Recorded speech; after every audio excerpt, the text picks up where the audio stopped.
বালুরঘাটে প্রসূতিদের injection বিভ্রাটের দায় মুখ্যমন্ত্রী তথা রাজ্যের স্বাস্থ্যমন্ত্রী মমতা বন্দ্যোপাধ্যায়কে নিতে হবে বলে দাবি কেন্দ্রীয় শিক্ষা প্রতিমন্ত্রী ডক্টর সুকান্ত মজুমদারের। স্যালাইন কাণ্ড হয়েছিল তখন নিশ্চয়ই মনে আছে, আমরা এই বিষয়টি তুলেছিলাম যে এর আগে প্রসূতি বিভাগের ডাক্তারবাবুরা সম্মিলিতভাবে চিঠি দিয়েছিলেন রাজ্যের স্বাস্থ্য অধিকর্তাকে যে অক্সিটোসিন যা প্রসূতিতে দেয়া হয় এই ইঞ্জেকশন দেওয়ার পর অনেক প্রসূতির আকস্মিক মৃত্যু ঘটছে।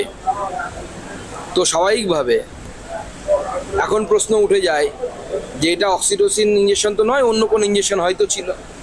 তো স্বাভাবিকভাবে সেই ইঞ্জেকশন কি এই ধরনের কোনো সংস্থার কাছ থেকে কেনা, যে সংস্থা তৃণমূল কংগ্রেসকে টাকা দেয় এবং তার ফলে মেয়াদ উত্তীর্ণ যে অক্সিজেনের মতো মেয়াদ উত্তীর্ণ ওষুধ বা ইঞ্জেকশন দেওয়ার ব্যবস্থা সাপ্লাই করে তারা।